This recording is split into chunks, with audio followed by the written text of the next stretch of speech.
Hey everybody, Troy Marsh here with Marsh Home Group and Keller Williams Consultants. Hope you guys are having an awesome October so far. Been able to enjoy some of these nice days. And thank you so much for joining me for my October market update, which is going to be September market information. So let's jump right in here. So the first thing I wanted to do was look at how Columbus compares to other cities both in Ohio and then also nationally. So let's start with the active listing change.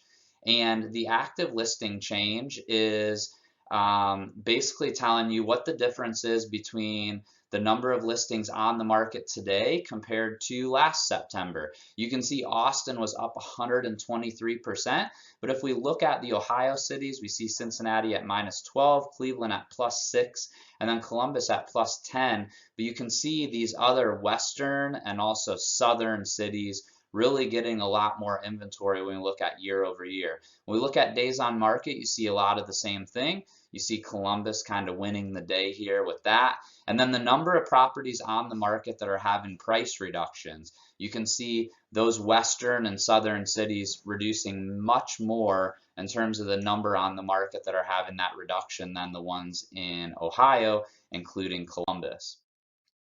So based on the fact that regions seem to be driving a lot of this, I wanted to look at regions, which Realtor.com provided for me. And we see in the Midwest, we've seen a 5% increase. The Northeast has seen a 6% decrease in the number of active listings. That's been primarily driven by a much more significant drop in new listings compared to any other area. But you can see the South and the West. They definitely have a lot more inventory sitting on the market than they did a year ago, and that's led to higher days on market, kind of them leading the pack. And then also on a percentage basis, the price reduced share also increased, which you would expect.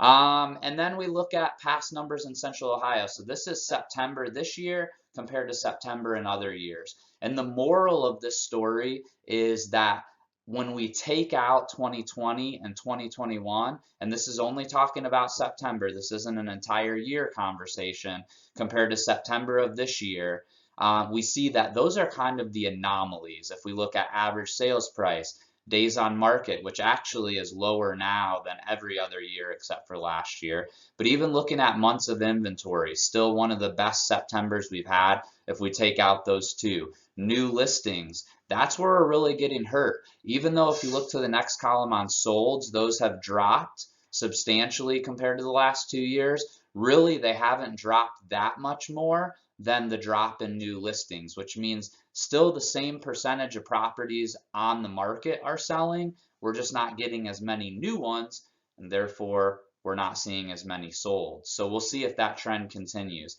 And then last thing is active listings. We're definitely at higher numbers than we were both last year and in 2021.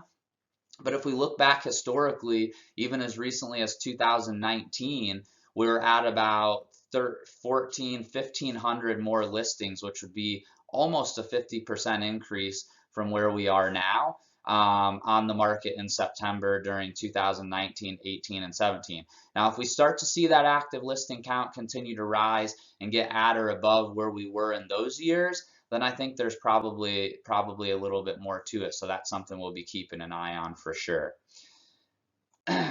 Interest rates, definitely the story of the year for sure in real estate. And frankly, probably the reason why we're seeing these numbers slow down is almost solely as a result of the rising rates. You can see that a year ago, we were looking at rates close to 3%, and those rates actually continued in that lower 3% range all the way through the very beginning of this year, like we've talked about here so many times.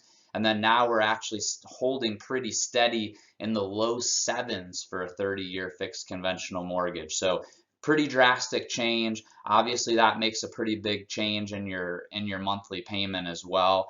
And so we are seeing some different lending products coming out to offset some of these interest rate increases, which I'll probably have more on both on my Instagram feed here coming up over the next week or so, as well as in next month's market update. But certainly the increase in interest rates and subsequently increase in mortgage payments has been a big driving factor in a little bit of the slowdown that we've seen. So this last section of the day is called "What does this all mean?" I have to give props to my past client, Evan O'Rourke. He said, you know, Troy, I really feel like I know statistics, but sometimes I'm not 100% clear on what all this means to me. And so this section is for you, Evan. All right, so first one. So what I decided to do is take 5 sections. I think I've got five or four sections of the real estate market and say, based on what's happening both last year at this time, all the way through today, how are we comparing and where do I think we're going and what does it mean to me? So the number of available homes that we have on the market, I'm going to give a green hockey stick to. This is all due to my love of hockey. Green is good. The reason I think more available homes is good is twofold. Number one, we're still historically in a strong seller's market. So if you have to sell your house, you price it right, it's in good condition, you can still do that. But the reality is over the last couple of years, we've been in such an extreme seller's market that some sellers have chosen not to sell their house because they weren't sure where they were going to go. And then second of all, buyers were just having to make so many offers and many of them were dropping out of the market because there weren't enough homes available. So having a few more homes available is not a bad thing in my opinion. Sold homes, definitely not the best thing. Obviously, we're seeing those go down, and that's largely due to the next one, which is new listings. You know, if we don't get new listings put on the market, then it's going to be really hard to continue to supply the market with enough homes for all the buyers that actually want to buy. Interest rates, obviously that's a red X for sure. And then last but not least, average sales price. I know I didn't have that specific year over year change on here, but we're looking at just under a 10% year over year increase in pricing compared to last September. So those of you that do already own homes are looking really, really solid. So I hope this was good for you. Please make sure you subscribe, like the video, comment if you feel so moved, but definitely subscribe to our YouTube channel. We're going to be putting more and more content on here. And then also, if you want more frequent updates on the market, definitely check out our Instagram page and or our Facebook page where we post things. We try to post almost daily on there in terms of new listings that we've got going on, different happenings, as well as market updates when they become available. So thank you guys so much for watching and have an awesome day. See ya.